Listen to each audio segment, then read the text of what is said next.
Bienvenidos al podcast Quédate a comer. Soy Cristina Jolón y hoy tengo delante, aunque no le gusta mucho el término, a un crítico gastronómico. A uno de esos personajes al que en algunos restaurantes espían por el rabillo del ojo, a veces desde esas cocinas abiertas al comedor, para intuir si la cosa va bien. Hubiera sido más sencillo convencerlo para compartir mesa frente a un plato suculento que en este estudio con cámaras y micrófonos. Reconoce que es reservado en el terreno personal y que no busca más altavoz que el de su blog Observación Gastronómica o el que ya le otorga una discreta participación en foros en los que solo se habla de cocina. El personaje que hoy tengo delante nació en la ciudad occitana de Agen, se licenció en Filología Española en la Universidad de Toulouse y se mudó a Barcelona, donde empezó a ganarse la vida como profesor de francés. El gusanillo de la cocina debía estar allí y lo llevó a trabajar primero como pinche en un restaurante, después a estudiar en la prestigiosa escuela Hoffman. Pero el pinche progresó rápido y acabó al frente de los fogones del barcelonés Reial Club Marítim. Él mismo ha dicho: acabé ejerciendo con pasión este oficio durante 25 años.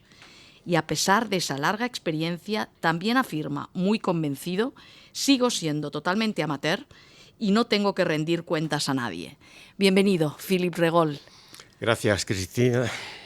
El otro día leí a Philippe, lo de crítico me tendrás que disculpar, pero a tu pesar eres crítico gastronómico. No me gusta la palabra, tiene connotaciones muy malas. Yo empecé como ex cocinero que abrió un blog para comentar sus viajes y sus visitas al restaurante para sus amigos, sus amistades, que me preguntaban: ¿qué tal te ha ido por París? ¿Qué tal te ha ido por Andalucía y tal? Cuéntalo. Entonces me cansé un poco y dije: voy a abrir un blog, que empezaba a ser un poco de moda en aquella época. Pero te lo tomaste muy en serio y aquellos criterios importaban, ¿no? O sea, muchas personas sobre todo de ese mundillo foodie o de ese mundillo apasionado de la gastronomía, pues estaba interesada en saber la opinión de Philippe Regol. No pasaba desapercibida, a pesar de ser un blog, de empezar con no muchos seguidores, pero es más, digamos, que influyente, ¿no? que una gran audiencia, pero es una audiencia, digamos que de calidad, porque te sigue pues muchísimas personas del mundo de la gastronomía y muchas personas que entienden del asunto. Sí, es cierto que mi pequeño orgullo, entre comillas, es que sean cocineros, gente del sector, que me recuerdo cuando me vean por ahí, por los congresos y tal: te sigo bastante, te leo mucho, me gusta tus comentarios y tal. Sí, un poco hago cosas o comento cosas de una manera un poco quizá diferente, sin el corsé quizá profesional que me obligaría o a no poderme explayar sobre un plato durante una página de Word, por ejemplo, que lo hago. Hace poco sobre Enigma estuve hablando de su soufflé de mozzarella durante... Esto nadie me obliga me limita. Eso que tú dices, no tengo que rendir cuentas a nadie, te sientes libre y explicas un poco tu criterio, ¿no? Cómo ves. La libertad, complicada, siempre tiene unos límites y muchas veces me tengo que frenar, no puedo comentar exactamente al 100%, pero dejo entender las cosas más que criticar de una manera agresiva, insinúo que esto me ha gustado menos. Esos límites que dices son límites por no dañar, por no ofender, ¿es eso lo que te limita, el no ser ofensivo? Hemos conocido a críticos muy contundentes, muy agresivos, y luego otras personas que escriben de restaurantes pues de una manera que procura no ser hiriente, ¿no? Sí, porque hay una cierta empatía y tú piensas que el cocinero ha puesto todo su interés y él cree que lo ha hecho bien, e igual lo ha hecho bien para otra gente, pero para mí no lo ha hecho bien o no me ha gustado, que son dos cosas también muy diferentes. La crítica, que es objetivable, es decir, esto está mal cocinado, está demasiado salado, bueno, cosas a veces no tan evidentes como esto, pero que podemos objetivar. Y cosas que corresponden al gusto personal. que es difícil a veces discernir entre las dos cosas. Y yo estoy lleno de manía y de gustos personales que a veces chirrían. Las filias y las fobias de Philippe Regol, de las que hablaremos y La reconozco. hablaremos largo y tendido, ¿eh? El otro día te iba a decir, estuve leyendo un informe sobre las preferencias y las prioridades de los clientes en los restaurantes, ¿no?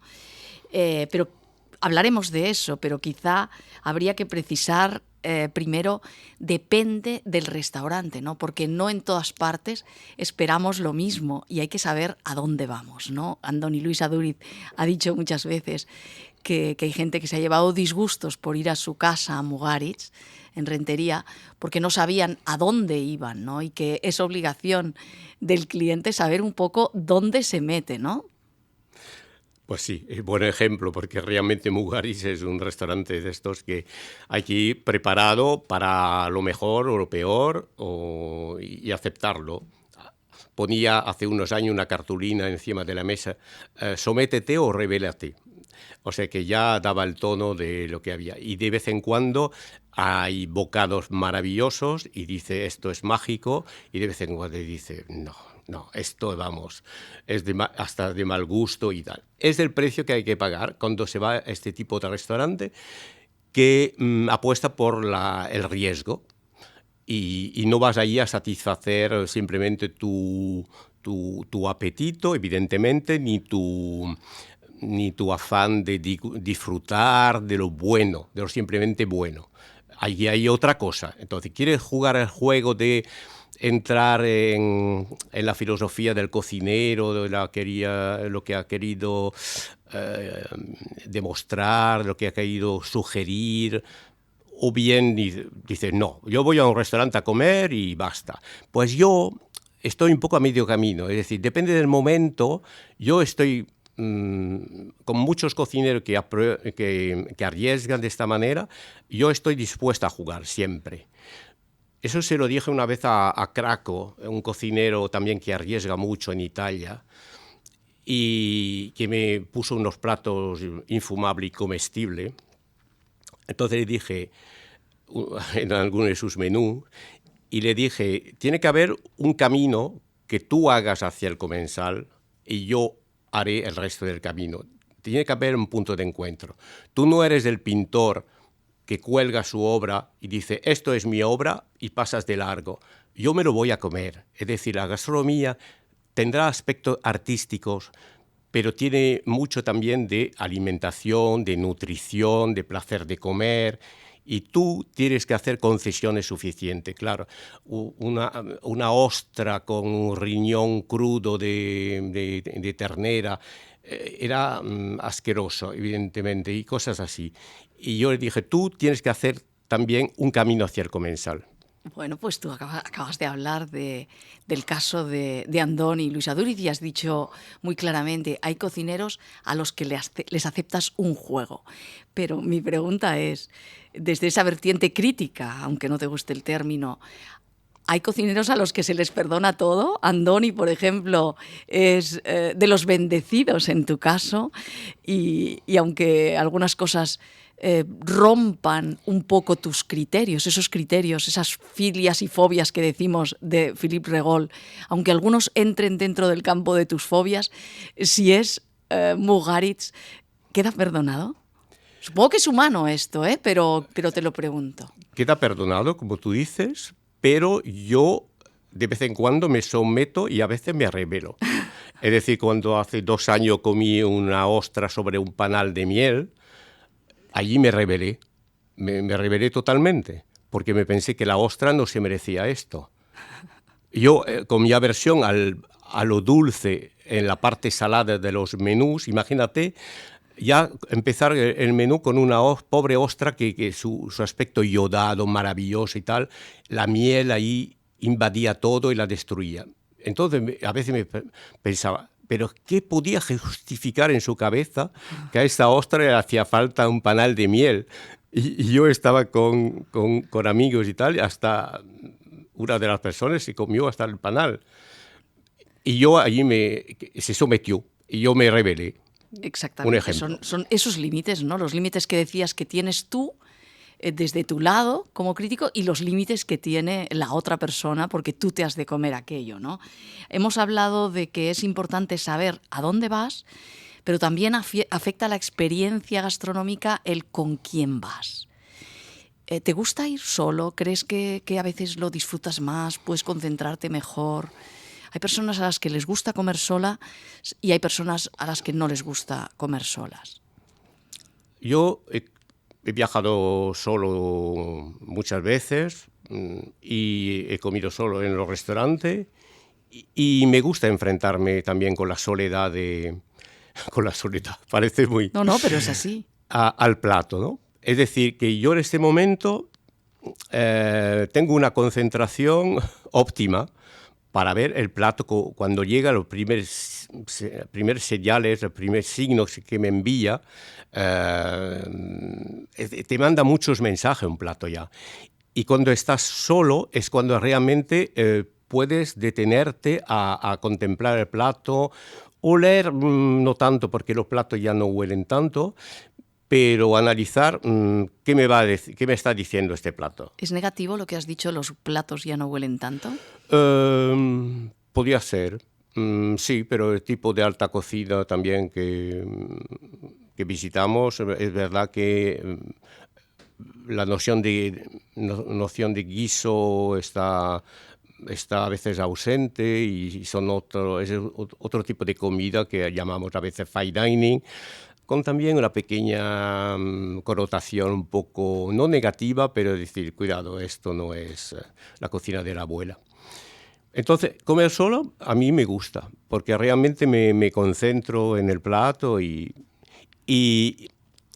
comer acompañado con gente que sabe, que entendida en esto, pues es también muy agradable porque hay detalles que ven los demás que tú no puedes ver, hay comentarios que te enriquecen. Sí, puede ser con personas que entienden también del asunto. Me consta que tú sueles ir, hablaremos de algunos de esos compañeros comensales, pero has hablado de la cocina de la abuela. ¿Hay detrás de todo esto, en el origen tuyo, vienes de un país gastronómico por excelencia, eres francés? ¿Hay una cocina de la abuela y una cocina de la madre? ¿Qué memoria gastronómica tiene Philippe Regol? Primero, familia relativamente pobre, pero bueno, no faltaba nunca, la comida no faltaba nunca. Mi madre trabajando y cocinando y criándome sola, y mi abuela también, que estuvo sola casi toda su vida. Perdió a su marido, por cierto, de origen aragonés, es que esto lo comento muchas veces. Venían de la parte de Benabarre y se fueron a Francia a principios del siglo pasado, bueno, para trabajar en el campo, ¿no? Y mi abuela, tengo mucho recuerdo de la cocina de mi abuela, que asimiló totalmente no solo la lengua occitana y la oía hablar de esta lengua, ya no me hablaba castellano, por supuesto, pero también la cocina del lugar, ¿no? La gallina rellena, que es el cocido del campo de allí, los rustidos, el confit de pato que ella hacía ella misma, y el cerdo también confitado, que me servía cuando iba de vacaciones, el foie gras, por supuesto. Yo merendaba foie gras cuando iba a casa de mi abuela. Es decir, que esto ya es una cosa. Y la tortilla. Ya apuntabas maneras. Apuntaba maneras. Y la tortilla que me hacía en verano, que ahora que hay polémica sobre la tortilla española sin cebolla, con cebolla, ella hacía una tortilla paisana, que podía llamar ahora, donde le ponía los tomates que estaban en su punto, la patata, la cebolla, un poco de pimiento verde, y era hecha a la chimenea. Y esto era para mí maravilloso. Es decir, que ya empezaba a disfrutar de este tipo de cosas. Y hay platos que todavía, supongo, te trasladan, como nos ocurre a todos, aquella infancia. Y te digo esto mientras me ha venido a la cabeza un recuerdo de hace muchos años. supongo que te acordarás, un día compartimos una comida en el Celler de Can Roca anterior, una comida que a mí me quedó, un plato, una elaboración que me quedó grabada para siempre, por la capacidad de un bocado de trasladarte en el tiempo. Éramos 3 comensales, tú y yo, y había un fotógrafo, Carlos González Armesto, recuerdo, y estábamos probando el destilado de tierra, como normalmente no comemos la tierra, pero aquel aroma, aquella fuerza intensa de aquel aroma tan de tierra, a cada uno de nosotros nos vino un recuerdo y todos eran de infancia. Yo recordé, lo tengo pero clarísimo en la memoria, las tardes de verano, de agosto, después de la lluvia, en Solsona, donde yo veraneaba, ¿no? Carlos tuvo un recuerdo de Galicia y a ti te trasladó. Una de las praderas de casa de mi abuela también después de la lluvia, o sea, fue inmediato este recuerdo. Y a mí se me pone la piel de gallina de recordar aquel momento por la intensidad de 3 comensales, y yo creo que fui la primera que dije, ¡ah! He sentido cuando acababa de llover, y tú dijiste lo tuyo y el otro comensal dijo lo suyo. Qué poder de un bocado que tenías que tomar con los ojos cerrados para sentir aquella intensidad, de trasladarte a otro lugar. Eso es magia, ¿no?, de la gastronomía. Sí, es lo bonito realmente de la gastronomía, que no sea solo la dimensión alimenticia, nutricional, y tampoco a nivel de disfrutar. La gente habla mucho de disfrutón. Sí, hay un momento como de pornografía del disfrute, ¿no? Y de enseñar caviar, y enseñar producto, y enseñar...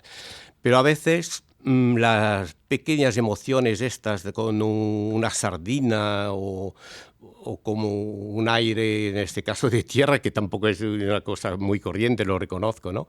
A veces son cosas mucho más sencillas, ¿no? Una salsa de un guiso que te recuerda uno que hacía tu madre. Eso es lo bonito de esto. Mi madre hacía un buey en adobo que era riquísimo, y además lo recalentaba durante 3, 4, 5 días a veces, y al final solo quedaba el jugo que se había concentrado. Y entonces me servía una patata hervida solo con el jugo de este guiso de adobo, ¿no? Y ya no había ni fibra ni carne y tal, no importaba, ¿no? Y este guiso a veces, de vez en cuando le he encontrado en alguna salsa un poco densa y tal. Y eso emociona. Es emocionante. Absolutamente. Y la cocina puede emocionar tanto la que sorprende, la cocina de vanguardia, lo que ha sido el bulli y las emociones que podía tener yo probando el tuétalo con caviar la segunda vez que fui al bulli, que me emocioné. O puede ser, te digo, un guiso cualquiera que piensas, ¿no? Esto me recuerda algo. O sea, es tan emocionante la cocina de la abuela como puede ser la cocina de vanguardia bien hecha. Absolutamente. Tú fuiste cocinero, eres cocinero.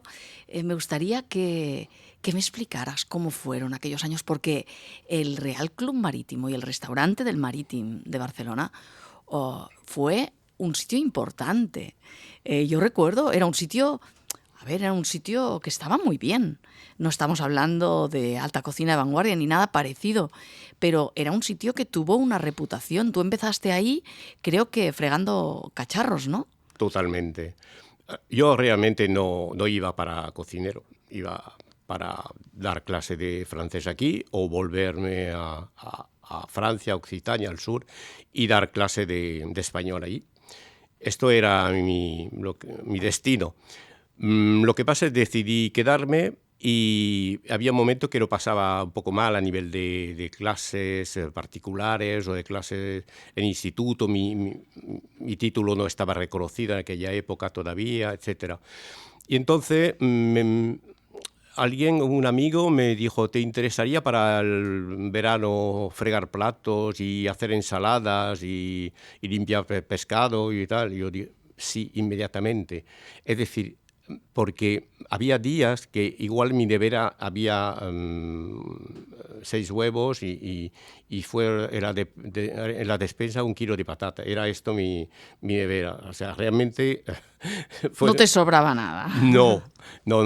Yo recuerdo que un día tuve que vender un ticket de autobús, un abono de autobús para poder aquel día comer o tal. Bueno, es igual, ahora no vamos a llorar sobre esto, son cosas muy corrientes cuando cambia de país y tal.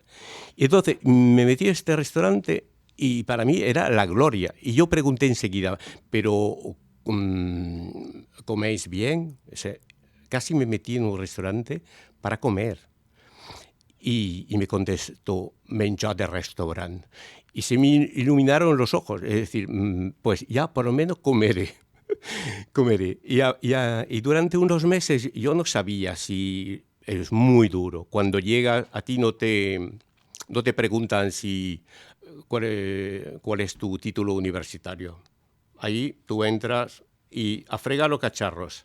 A limpiar estos calamares. A la hora de la comida todo el mundo se sentaba y llegó el dueño del mercado, de la familia Castelví, por cierto, los mismos jefes que Albert Rauric, era la misma empresa. Ajá. Acaban de coger el Real Club Marítimo después de haber cogido el Agut y el Café de la Academia. Y nada, y la hora de la comida, y yo pensaba comerme con todo el mundo, y me dice, Philippe, eres francés, ¿sabes hacer sorbete? Y yo, pobre de mí, en la vida había hecho sorbete. Pues a la hora de la comida tuve que hacer un sorbete con la máquina aquella de hielo y sal para enfriarlo, que había como unas aspas, un motor que daba vueltas, y luego a medio hacer había que desboldarlo, quitarlo, montar clara a punto de nieve, mezclarlo, volver a ponerlo. Mi hora de la comida aquel día no la vi. Esto pensé que iba a ser lo que me esperaba. Y la verdad no me sedujo. Fueron semanas y meses muy duros. Hasta, para hacerlo corto, decidí ya tomármelo en serio, entrar a hacer el curso de la Hoffman y tener como una revelación. Y te convertiste en el chef de aquel restaurante. No fue tan rápido, tardaron muchos años y tal, pero no importa. Pasé todo el escalafón de jefe de partida, de segundo de cocina y acabé, jefe de cocina. Y no me arrepiento porque es lo que me hizo sufrir, evidentemente. Es muy duro trabajar de cocinero. Cuando eres de verdad cocinando, haciendo pedidos, 1000 cosas a la vez. Pero al mismo tiempo me dio toda la satisfacción porque enseguida vi que había una excelencia a la que podía alcanzar. No tanto yo mismo trabajando allí porque había mucho volumen y era complicado hacer una cocina de estrella Michelin. Una vez vino García Santo y Roger Torres vinieron y hice lo que pude, ¿no? Y entonces Roger Torres me dijo, dice Rafael que le faltaría poco para poder entrar en la famosa guía lo mejor de la gastronomía. Dije, ya, pero aquí un domingo podemos hacer 200 y... No es fácil cuando hay tanto volumen. De todas maneras, Philippe, ¿en algún momento hubo alguna aspiración creativa? Hiciste platos creativos, pero una aspiración de convertirte en un chef reconocido? Nunca he tenido este orgullo. Y además porque veía que no había posibilidad. Cuando me metí en la cocina allí, tenía ya unos años, era tarde para hacer stage. Yo hice solo un stage con Pierre Gagnaire, porque, yo la circunstancia que le he contado muchas veces que hicimos venir Pierre Gagnaire, el 3 estrellas francés, tenía 2 en aquella época, a cocinar en el famoso Aram. Y me dijo, me gustaría que vinieras a hacer un pequeño stage. Pero era tarde ya para cambiar todos los esquemas, ir a otro restaurante, aprender. En aquella época se iba a Martín Berasategui, se iba al Sellé, como ahora. Pero yo veía que era tarde, yo tenía que ganarme la vida ya, o sea, un sueldo ya. Y y cada año que pasaba más profesionalidad y me subían el sueldo, y para mí no era tiempo de cosas que se hacen en la juventud. ¿Nunca ha habido en ese sentido una frustración? Yo no sé si al dedicarte a escribir sobre restaurantes y a valorarlos, te has encontrado con alguna persona que pueda haber pensado, este es un chef frustrado. No sé si te ha ocurrido, ¿has sentido esa percepción de que alguien pudiera pensar eso de ti? Sí, hay mucha gente que no conoce mi historia y han pensado y han escrito esto en algunos comentarios y tal. Pues hazlo tú, si eres tan frustrado y tan crítico con lo que hacen los demás, este tipo de reacción, ¿no? Sí. Y bueno, al principio de abrir el blog todo esto me afectaba un poco. Pensé, bueno, a ver, yo he trabajado 25 años en cocina, habré estado en 20 congresos, habré estado en 300 restaurantes de alta cocina. Algún pequeño criterio tendré Hombre, para opinar. hombre. Y sobre esto precisamente, sobre algún criterio. Didi. Aunque en cocina, en gastronomía, la ignorancia siempre es más grande que el conocimiento, ¿eh? Ocupa más espacio que el conocimiento. Esto lo sabemos y cada día nos damos cuenta que no sabemos nada, como decía aquel. Es verdad. Pero alguna opinión que siempre presentaba como una opinión personal, y cuando era objetivable decía aquí hay un problema con el plato. Claro, muchas personas que escriben de gastronomía y que no tienen el oficio de cocineras o cocineros, tienen cierta tendencia a escribir cómo se debería haber hecho aquel plato o qué otro ingrediente deberían haber utilizado en vez del que han elegido, ¿no? Y yo cuando lo leo esto, siempre no puedo evitar ponerme en la piel de quien ha cocinado aquello, y creo que a mí me cabrearía bastante si me dedicara a cocinar. Es como si alguien me viniera y me dijera que tenía que haber utilizado estas palabras o estas otras para escribir mi artículo, ¿no? Yo no sé si tú en este sentido, el ser cocinero te da un cierto margen más amplio para poder opinar sobre algunas cosas. Pero ¿cómo lo ves esto? He abusado de esto muchas veces. Y hay dos tipos de reacciones. La inmensa mayoría de los cocineros en el momento de la sobremesa, porque yo hace como 30 años que hago sobremesa bueno, no sé, es un orgullo para mí poder hablar con Joan Roca, o con Ángel León, o con varios cocineros. Pues en el momento de la sobremesa hago este tipo de comentarios, que a veces ni los escribo luego en el post, pero igual aquí y tal. Y los retornos son siempre bastante positivos. Y cuando el cocinero no está de acuerdo, como alguna vez Ricard Camaré me ha dicho, ahí sí, Philippe, no estoy de acuerdo, ¿ves? Yo seguiré haciendo el plato como me parece. Pero muchas veces me han dicho, pues sí, he modificado esto, he cambiado esto y tal. Es decir, no lo hago para imponer nada, no tenemos capacidad de imponer, simplemente sugerir, comentar, y con este producto, y de esta manera, no quedaría... Es algo, tiene que ser muy respetuoso y muy humilde, pero yo tengo que hacer estos comentarios, porque ir a un restaurante y salir y decir al cocinero, he comido muy bien, bueno, hoy igual no he estado tan bien, y no decir por qué, yo creo que es insuficiente, y el cocinero espera de mí al menos que yo le haga comentarios. Aunque sean algunos negativos, los desean, muchos los desean. Va, dime todo lo que te ha parecido. Y digo, ¿jugamos?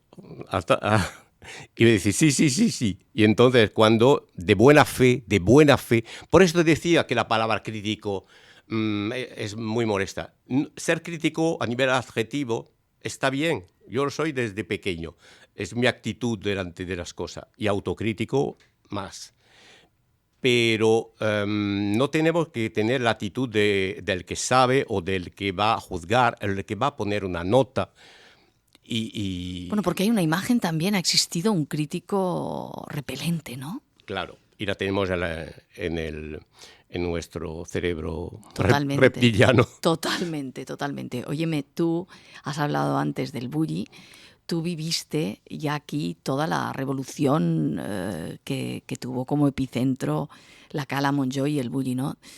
Que tengo la sensación de que te has sentido afortunado de vivir en el lugar adecuado, en el momento adecuado. Y me hace mucha gracia, porque yo te veo a veces hablar de Francia o de los franceses casi en tercera persona del plural, ¿no? Como un poco de los franceses, ¿no? Pienso, por ejemplo, en Romain Fournel, que es un cocinero también como tú, enamorado de esta tierra, pero francés hasta la médula, ¿no? Y en cambio tú eres francés, pero no sé si más francés o más catalán, pero sientes que has estado, que has sido afortunado por estar en el lugar adecuado, en el momento justo. Bueno, primero, sí. Para contestarte a lo que decías antes, también sí que tengo un problema de identidad, claro. Ya no sé, cuando voy a Francia me siento muy francés porque es donde me he criado y me he educado, etcétera, pero me siento muy de aquí y muy catalán y también me siento muy a gusto cuando voy por España a pedir la nacionalidad española hace ya muchas décadas y tal, y me encuentro a gusto. Esto es mi casa, ¿no? La pregunta era... sí, privilegiado. Sí. Hombre, tú viviste un momento, estabas ahí en todo momento. Pero de fíjate, esa o sea, yo fui la primera vez en el 89 con un colega del trabajo, del restaurante donde estaba.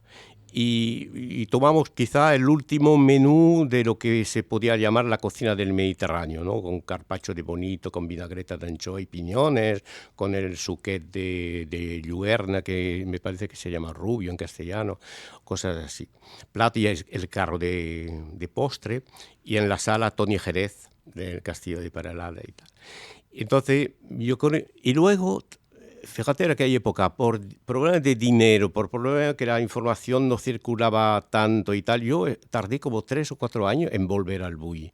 Que cosas impensables ahora, o sea, ya sé que mi sueldo no daba para mucho, pero hubiese podido volver.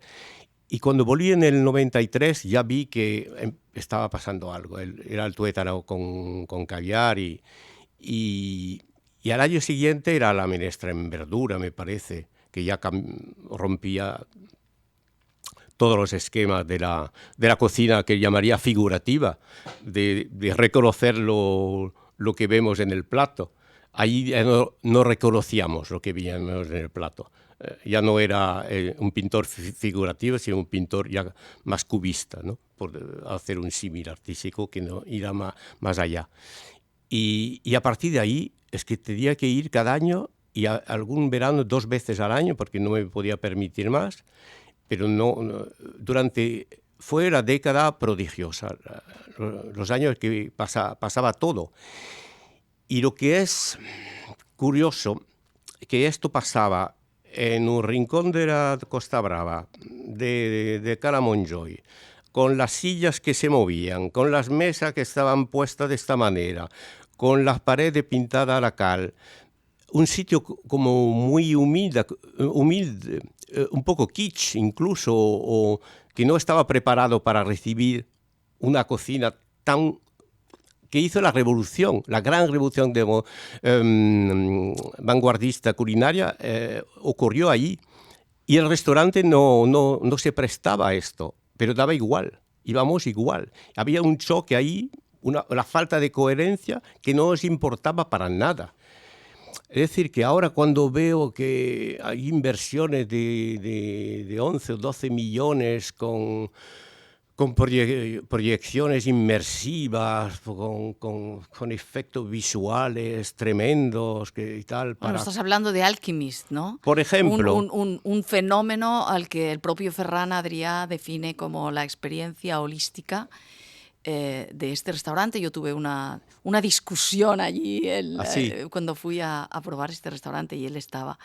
Y yo le decía que no podía comprender como él, que había revolucionado la cocina desde el plato, defendiera una experiencia holística, aunque él insistía en que lo denominaba de esta manera, hablaba como de algo lo más revolucionario que estaba pasando en los restaurantes, un lugar donde la revolución para mí no estaba en el plato. Había unas proyecciones y unas cosas en un espacio carísimo, donde había un enorme y fantástico trabajo de arquitectos, de ingenieros, de técnicos de sonido y todas estas cosas, ¿no? Sí, pero esta idea venía de Ultraviolet también de Shanghái y desde hace 10 años. Yo no digo que esto no pueda gustar a un público con mucho poder adquisitivo y que necesita sobre todo otra cosa que la gastronomía. Quieren una experiencia inmersiva y todo este tipo de cosas, de espectáculo. Pero realmente lo importante, yo creo que la gastronomía, la cocina, tiene tanto recurso para emocionar, para sorprender, en este pequeño espacio que es un soporte que se llama plato o cualquier tipo de plato. Hay tanto poder, hay tanto recurso, pero ¿para qué recurrir al espectáculo? Al revés, el espectáculo te distrae de concentrarte, lo que me he dicho antes, sobre a ver qué sabor. ¿Tú crees que vamos a poder ser tan sensible a un sabor que pueda aparecer en un bocado si tenemos música estridente, imágenes agresivas que te envuelven? Yo creo que no. El cerebro tiene una capacidad limitada a nivel de estímulos. Y entonces el gusto, el olfato, el retronasal, todo esto son sentidos como muy débiles en comparación con el oído o con la vista. ¿Y quién va a ganar? Va a ganar el espectáculo. El gusto ahí, sí, claro, dirás, está bueno y tal, pero realmente podrás apreciarlo. Es necesario, y esto puede ser un modelo de gastronomía en este momento. ¿El espectáculo llega cuando no hay mucho más que contar? Claro, porque yo no he ido ahí. Cuando falta chicha Bueno, a ver, a la propuesta, yo pregunto. he visto varios vídeos sobre los menús, no he ido allá. Fui a Noma en su tiempo, sí que me interesó, pero ahí no he ido. Entonces, claro, alguien te dice, si no has ido no puedes juzgar, no puedes opinar. Pues yo sé que Ferran dice que a veces no hace falta que coma un plato para saber si le va a gustar o no. Él se lo puede permitir, ya lo sé, pero quiere decir que la comida, la gastronomía manda mensajes y entonces ya puedes saber si esto te va a gustar o no te va a gustar. Yo creo que esto no tiene... no me interesa esto. La revolución importante es la revolución que ha hecho el Bulli y otros que le han acompañado en esta. Y yo veo que allí en los vídeos que he visto utilizan muchas técnicas de aquí, muchos conceptos de allí. He visto calamares fluorescentes, la luminiscencia marina, he visto muchas con una tortilla que se podía parecer a la de esférica de Joan Roca de hace unos años. Cosas que ha sabido aprovechar todo y a ponerle un envoltorio espectacular. Y hay un público a nivel internacional de gourmets que lo que les gusta en el fondo es ir a lo más top, a lo más... Pero esto es otra revolución, lo dudo. Yo también. Hemos hablado del espacio. Yo te decía al principio de todo que ha salido un estudio que cita pues, esos aspectos que a la mayoría de los clientes buscan en un restaurante. Hablan de la atención, que no haya ese camarero o camarera desaparecido que no está ahí cuando se le requiere, de que te sepan recomendar los platos y los vinos, de un ambiente acogedor, de un tiempo acertado de espera entre plato y plato. Yo quisiera saber, tú has dicho también que en el Bulli las sillas no encajaban bien y se movían, ¿no? ¿Qué te afecta a ti del espacio, Philippe? ¿Qué necesitas? ¿Qué te molesta y qué te gusta? Porque hay personas que se quejan de un sonido, que una acústica mala. Hay personas a las que le molesta más una iluminación fatal. Obviamente entiendo que lo del servicio, que lo he citado así como de paso, pero es importantísimo, que la sala es primordial en un restaurante. Dicho esto, que entiendo que para ti también es primordial. ¿Es así? Sí. Dicho esto, en cuanto al espacio, ¿cuáles son tus filias y tus fobias? Que luego hablaremos en el plato, pero en el espacio. Tú has dicho uno, la música estridente, por ejemplo, es que depende de qué tipo de restaurante, pero estos restaurantes urbanos, un poco de moda, etcétera, en que la música es estridente, la luz totalmente demasiado baja, es decir, que allí no importa que si se vea el plato, lo importante es estar en un ambiente ya de prediscoteca. Esto no me interesa para nada. Es decir, la comida tiene que ser espectacular para que en este tipo de ambiente se pueda lucir. Me gusta el confort sencillo. ¿Y mantel o no mantel? ¿Tienes algún problema con eso? No lo tengo como línea roja, ya que estamos hablando de línea roja muchas veces. No lo tengo como una línea roja. Pero es verdad que un mantel se agradece. Pero sabemos el coste de tener una buena mantelería. Y si es un sitio humilde, que sé que para tener un buen mantel se va a tener que sacrificar quizá, no sé, algo de producto para hacerlo chocante, pues digo, pues mira, el producto, la cocina. Y a veces, más que un mantel, a veces puede molestar más incluso una vajilla inapropiada, una vajilla ruidosa o una vajilla imposible, una vajilla fea que intenta representar un plato. Hubo una cosa que se puso mucho de moda y que afortunadamente está desapareciendo. Una caballa en un plato que representa una caballa. Por suerte se está pasando ya esa moda, pero eso también lo tuvimos. Lo tuvimos, sí. Es que esta especie de redundancia, bueno, ya sabemos que es una caballa, no hace falta que me pongas el plato en forma de caballa o el plato en forma de pulpo. Es decir, la sobriedad. Sí. Un plato, no hay nada más bonito que un plato de porcelana blanca. Yo no quiero ser demasiado austero y de vez en cuando un poco de soporte, un poco orgánico, cuando se presta en el restaurante, un poco de... Sí, hay artesanías muy bonitas. Sí, de no quiero ahora, pero algo de grés y tal, perfecto. Pero el deslizamiento de una cuchara en un plato de porcelana blanca, ¿no?, donde te ha centrado la atención otra vez sobre... ¿Has visto el plato otra vez, el soufflé de mozzarella de Enigma? Pues sí. Ahí está, en un plato blanco.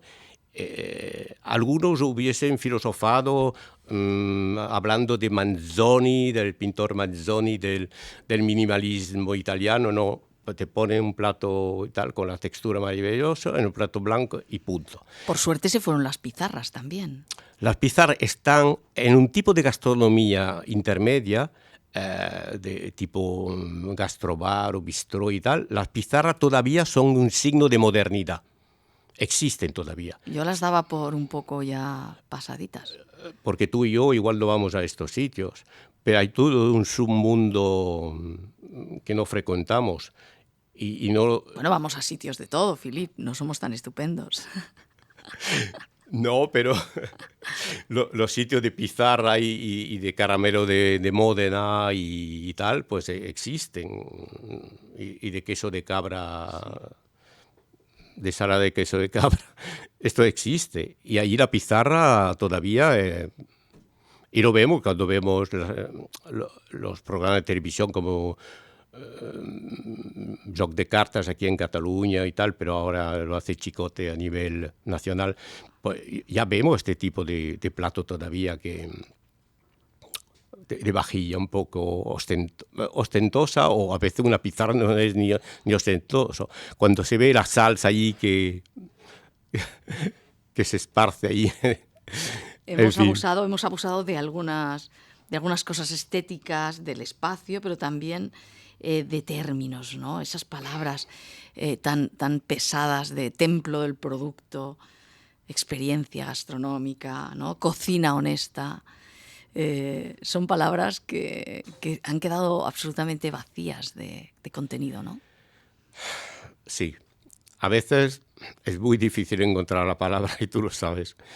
Y a veces recurres casi pidiendo disculpas a unos términos. Cuando recurres a estas palabras dice, perdón, ya que hay que poner una etiqueta por dejar entender qué tipo de restaurante vamos, y ponemos la etiqueta, ¿no? Taberna gastronómica, yo utilizo mucho, tenemos estos tics, ¿no? Templo de producto, también de vez en cuando, intento evitarlo también. Pero es que vemos que todo esto se agota rápidamente. Entonces hay que transmitir, yo creo, sencillez. Intento cuando escribo mis notas y mi reseña, y deja de entender rápidamente si me ha gustado, hay algo que realmente me ha gustado, o bien es correcto y se puede ir y perfectamente.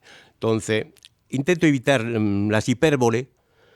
Lo más increíble que he comido en el mundo, lo más extraordinaria, la cocina de fulano es la cosa más, el único, no sé. Intento evitar ese tipo de cosas, porque te das cuenta que, bueno, que dentro de un mes irás a un restaurante y igual todavía te gusta más. Hemos más. hablado, Philippe, de los espacios, hemos hablado de las palabras y ahora vamos a hablar de la comida.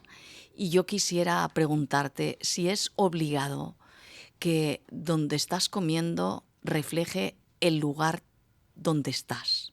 O sea, aunque estemos hablando de un restaurante de cocina japonesa o de la cocina que sea, o del estilo de cocina que sea, ¿tú crees que debería ser obligado que sepamos en qué lugar del mundo nos encontramos y que haya productos de ese lugar o no necesariamente? Para mí es fundamental. Esto es uno de mis caballos de batalla, es decir, a mí a nivel de producto es evidente. Esto normalmente está cubierto hasta cierto punto. Cuando reprocha que es una cocina quizá demasiada viajera, la cocina viajera, toda la legitimidad, evidentemente, nos ha aportado mucho, como la cocina francesa, con ya muchos sabores de fuera que hemos integrado y es esto la historia de la gastronomía. No me gusta cuando está descompensado ya, pero cuando, por ejemplo, está el restaurante de cocina mexicana y comes perfecto, ahí sabes a lo que va y tal, pero hacer tataki, lo hemos visto 1000 veces, en restaurantes normales constantemente, yo creo que es un abuso, ¿no? O ceviche, vamos a hacer un ceviche, hemos hecho un ceviche, no sé qué. Bueno, llámalo escabeche, porque tú lo que has hecho ni siquiera es un ceviche tampoco. Si lo llamas escabeche estará tan alejado que si lo llamas ceviche, pero por lo menos utilizar algún término que conocemos de aquí y tal. Pero yo creo que tenemos que hacer un esfuerzo más a nivel de quesos, por ejemplo. Yo insisto mucho con los quesos, de proximidad. Claro que nos gusta el umami de un parmesano, evidentemente, o de un comté, de un viejo comté, pero se están haciendo siempre al lado de tu casa unos quesos fabulosos. Y tu talento de cocinero se podrá demostrar cuando consigue compensar los límites de este producto local, que igual no es un parmesano o un comté, pero tu talento de cocinero o tu astucia hará conseguido sacarle un buen provecho gastronómico y gustativo. Ahí habrá que hacer otra excepción con Ferran Adrià, que usó y requete usó el parmesano, que era una de sus debilidades. Y yo lo puedo entender, pero esto era hace 30 años y hasta hace poco. Pero ahora yo creo, primero no había quesos muy buenos en aquella época, aquí. O sea, hablo ahora de lo que conozco solo un poco, que es Cataluña. Ahora hay unos quesos fabulosos que hace 30 años no existían. Es una cosa reciente, los que son buenos a nivel local aquí. Entonces, bueno, se recurría al parmesano y ya se sabía que íbamos a tener el toque de umami maravilloso. Y yo no se lo puedo reprochar. Pero yo creo que ahora tenemos que mirar lo que tenemos al lado. Valorar la calidad de este producto local, si puede viajar lo mínimo, un producto, para mí mejor. Y sobre todo, no solo a nivel de producto tenemos que ver lo local del plato, saber dónde comemos.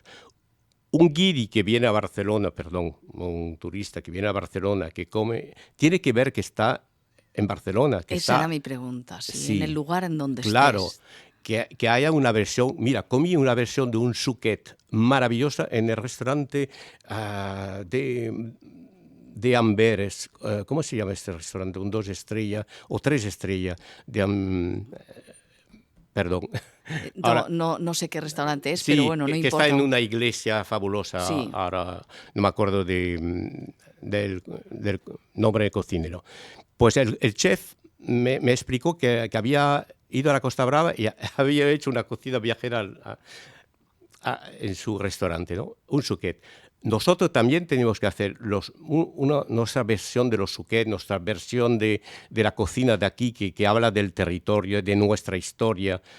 En Bombar están haciendo un suquet de anguila en este momento que está brutal, con técnicas muy actuales, muy de vanguardia, utilizando para hacer la bola de patata, un poco de metil, que en boca come esta albóndiga de patata y dice, no, no es la patata normal de un suquet normal, que está fabulosa. Es otra cosa y es un esfuerzo y tal. Trabajar esto, trabajar la identidad culinaria y luego integrar lo viajero, pero que esté mantenido un poco a raya, porque si no, los turistas van a decir, pues esto lo he comido en Bruselas, lo he comido en París, lo he comido en Nueva York, ceviche y tatakis y...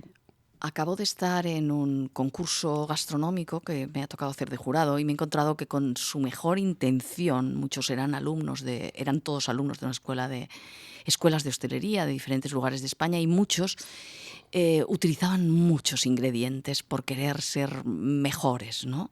Albert Adrià dice bastante últimamente que él juega con 3 ingredientes. ¿Qué piensas sobre la cantidad de ingredientes de un plato?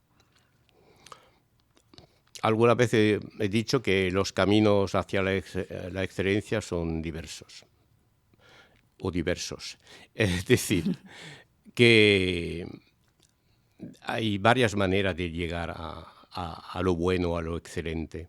A veces puede ser un minimalismo despojado de adorno y tal, y a veces con diverso justamente tenemos el ejemplo que se llega a la excelencia con la complejidad hasta barroca.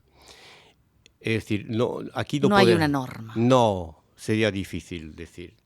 Vamos a repasar algunas de las fobias que quienes te conocen, ¿no? Y una de ellas es que estás harto de que los arroces se sirvan demasiado crudos, ¿no? Esta sería una, ¿no? Sí. ¿Por qué pasa esto? ¿Por qué pasa esto? Pues porque nuestras madres o abuelas han hecho arroces pasados de cocción y como nosotros somos buenos cocineros y modernos y actuales, pues vamos a hacer lo que llamo una hipercorrección. En vez de simplemente corregir lo mal, entre comillas, que podían hacer en la cocción nuestras madres o abuelas, pues lo vamos a corregir exageradamente, pasándonos de la raya. Y entonces el arroz tendrá que hacer crack. Pues no. No, porque este punto blanco que hace crack dentro, primero es desagradable a nivel gastronómico, porque tienes que masticar más de la cuenta y esto es desagradable, este crack y luego nutricionalmente no es bueno, es indigesto y tú habrás querido ser moderno, pero ser moderno no es esto, no estriba en ello. Simplemente el arroz tiene su justo punto de cocción. Un arroz al dente, pues yo no sé si es correcto. Para la pasta que igual se puede utilizar la palabra al dente. Aquí es otro caso, porque el cereal está molido, más digesto en la pasta y se puede jugar a un poco más de dente. Pero en el arroz yo creo que no, tiene que estar en su justo punto de cocción. Otra es, la has citado tú mismo antes, pero es que estás harto también de la cocina demasiado dulce dentro de la cocina salada, ¿no? Ese exceso del dulce en lo salado que particularmente pienso que te empacha nada más empezar, ¿no? Te engaña un poco al estómago, ¿no? Porque sentir salado te hace tener una impresión de saciedad. Totalmente. En un momento de un menú donde, al contrario, tienes que tener las papilas bien abiertas, con acidez, con amargor, con algo de picante. Tienes que querer seguir comiendo. Si te ponen bocados dulzones ya desde el aperitivo, entonces, ¿cómo acabarás? Tu cuerpo necesita una cantidad de azúcar mínima en el fondo. Y este cupo de azúcar que vamos a ingerir, yo lo veo al final, por lógica. Es complicado de explicar esto, porque la gente piensa que la revolución habrá sido mezclar lo dulce con lo salado y hacer algo como muy moderno. No, no hay nada más antiguo que la mezcla de lo dulce y lo salado, más medieval. Hasta el siglo XVII, que Francia decidió, no se sabe por qué, a segunda mitad del siglo XVII decidió que lo dulce iba a ir hacia el final, cuando antes se servía en la mesa todo junto, o se hacía plato muy agridulce, con mucha miel, etc. Pues se decidió esto quizá porque, por instinto, no sé lo que pasó, pero fue el momento en que la pastelería francesa empezó a desarrollarse, del siglo XVII, XVIII, XIX. Es decir, que en Escoffier hay muy pocos platos salados con toques o matices dulces. Quizá hay algún plato de caza con alguna confitura de grosella, quizá, que justamente no es de una fruta muy dulce y que puede ser ácida y tal. Pero esto yo creo que ha sido un progreso. Entonces, no se sabe por qué en el momento de la Nouvelle Cuisine, bueno, primero las cocinas del mundo mezclan lo dulce y lo salado, porque no han hecho toda esta evolución que ha hecho Occidente, quizá. Pero yo creo que la Nouvelle Cuisine quiso recuperar esto como en aras de modernidad. Y la vanguardia española también cayó un poco en este defecto. En ese exceso. En este exceso. Yo te he dicho antes que hablaríamos en algún momento de algunos de tus compañeros comensales, compañeros de mesa, de esas personas que tienen mucho criterio y con las que te gusta discutir cuando pruebas platos. Y como hablábamos de postres, una de esas personas es Jordi Butron. Jordi Butron ha tenido un papel, yo creo que muy importante, en los nuevos postres de la alta cocina. ¿Cómo se podría, en muy pocas palabras, definir esa aportación de Jordi Butron? Pues Jordi Butron lo conocí cuando estaba en el restaurante Jean-Luc Figueras, hace unos 30 años, y en aquella época realmente el postre de restaurante no estaba conceptualizado, no estaba bien, no había reflexión sobre este tema.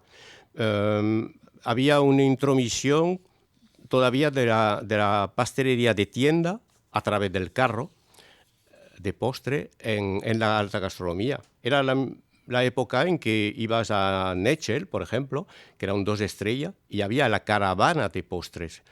Y habían 2 o 3 carros, que era imponente, y ahora nos gusta también que algunos restaurantes lo recuperan como una especie de muestra de lo que ha existido vale. Pero yo creo que tendría que haber una coherencia entre el menú creativo, entre comillas, salado, y el postre también creativo, emplatado evidentemente, y no poner un trozo de tarta con un poco de salsa inglesa, de crema inglesa y de coulis de fruto rojo, que es lo que se hacía en aquella época. Pues Jordi Butron ha reflexionado sobre esto y ha dicho: no, el trabajo de la modernidad en la gastronomía tiene que llegar hasta el momento del postre. Que sea el mismo cocinero responsable de lo salado que los haga, o que sea un pastelero ad hoc que haga este trabajo, ¿no? Y yo creo que ha sido una gran aportación, porque con sus menús de Jean-Luc Figueras hasta hizo menú de postre, solo de postre. Bueno, luego ha formado, en su escuela ha formado a grandes profesionales del postre, ¿no? Incluso del postre y de la cocina salada, pero que tienen esa escuela Butrón, ¿no? Otra manera de entender los ingredientes, otra manera de combinarlos. Es toda una escuela, ¿no? Un poco una pequeña revolución. Sí, yo no voy a hablar aquí del método Espai Sucre, ¿no? Pero es realmente todo un método de enseñanza que luego el alumno tendrá que aprenderlo y luego ya hacer su camino y utilizar la parte que le interese, ¿no? Pero esto de pensar cada ingrediente, el porqué de cada cosa en el plato, no poner los ingredientes, los componentes de un postre al tuntún, es decir, pensar que esta acidez tendrá que estar equilibrada por algo de dulce, etcétera, este crujiente, la manera de emplatar que no será aleatoria, será importante, porque el comensal no tiene que pensar que va a recoger una salsa en la otra punta del plato y combinar. No, hay que facilitar la cosa. Eso sirve también para la cocina salada. Es decir, toda esta reflexión la ha hecho Jordi y mucho más, evidentemente. Hemos llegado al postre y estamos ya acabando, pero me gustaría antes decir, reivindicas las sopas. Creo que hay que reivindicar las sopas y muy especialmente esos calditos reconfortantes que te dan la bienvenida a un restaurante, ¿no? Nos faltan sopas y nos falta a veces, o a ti te falta, untar pan porque te encanta untar pan. Hemos dejado un poquito de morder, hemos dejado de masticar, ¿no? Porque las cosas tienen pocas texturas, pero también nos faltan eso, sopas y guisos para untar pan, ¿no? Sí, yo reivindico la cuchara. La cuchara en todas sus formas. Incluso los platos que no son sopas muchas veces se recogen mucho mejor con una cuchara. Es la herramienta que no puede faltar en una mesa. A veces traen cuchillos que no sirven para nada, que el camarero se lleva impolutos y falta cuchara. Yo estoy pidiendo cuchara a los camareros constantemente, que sean sopa o crema o texturas untuosas. El plato sopero o el plato semisopero para mí es el mejor de los recipientes. El gran plato blanco de la Nouvelle Cuisine, que esto sería otra anécdota que no tendremos tiempo de contar, porque apareció este gran plato blanco de la Nouvelle Cuisine, en los trois gros, en los años 60, porque tenían que hacer servir un cocido Dodin Buffon, que es el protagonista de la película francesa que ha ido a los Oscars. Bueno, pues entonces los trois gros encargaron unas platas, no eran platos, eran platas grandes para emplatar este cocido para este grupo, este banquete que tenía. Y entonces dijeron, pues este plato está fabuloso para nuestra nueva concepción de la cocina.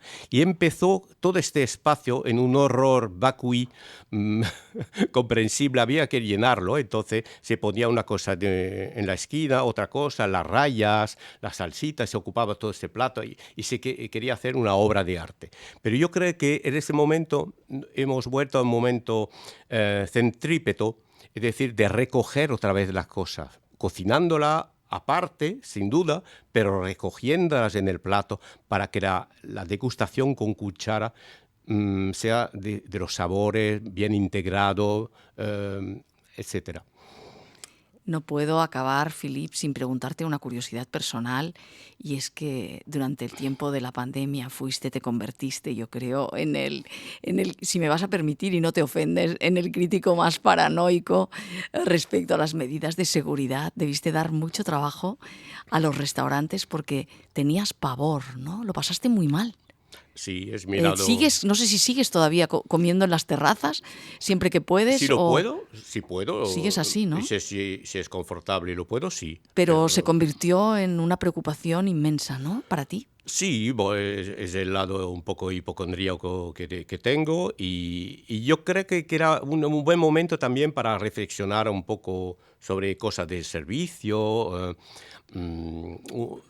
Algunas cosas las teníamos que haber mantenido, quizá. Yo defendía, por ejemplo, ahora lo veo un poco de lejos, pero que el camarero muchas veces deposita el plato y empieza con el dedo a 20 centímetros de tu cara a explicarte cada cosa y casi el dedo tocando cada ingrediente del plato. Pues, y yo les decía, pues el camarero tiene que dejar el plato, retirarse de 1 metro y explicar cómo es el plato. Pues yo creo que este tipo de cosas también lo deberíamos hacer ahora que lo de la pandemia no está entre nosotros. Sí, es verdad. Yo creo que fui pesado con este tema. Y exagerado y pesado y pido un poco de disculpa porque... Bueno, sucedió así. Sucedió así. Afortunadamente estamos en otro momento. Podríamos seguir muchísimo tiempo más. Me han quedado un montón de cosas en el tintero. Creo que deberíamos repetir otro día, un poquito más adelante, porque hay muchos asuntos que conversar contigo y la verdad, Philippe, ha sido un verdadero placer. Pues yo tardé en aceptar esta invitación, ¿lo sabes? Lo sé. Lo he dicho al principio, hubiera sido muchísimo más sencillo sentarnos frente a una mesa y no me ha sido nada fácil, pero lo hemos conseguido y yo te lo agradezco de verdad. Gracias. Y hemos tenido la distancia suficiente para que no pueda contagiarte nada. Muchas Muchísimas gracias, Philippe.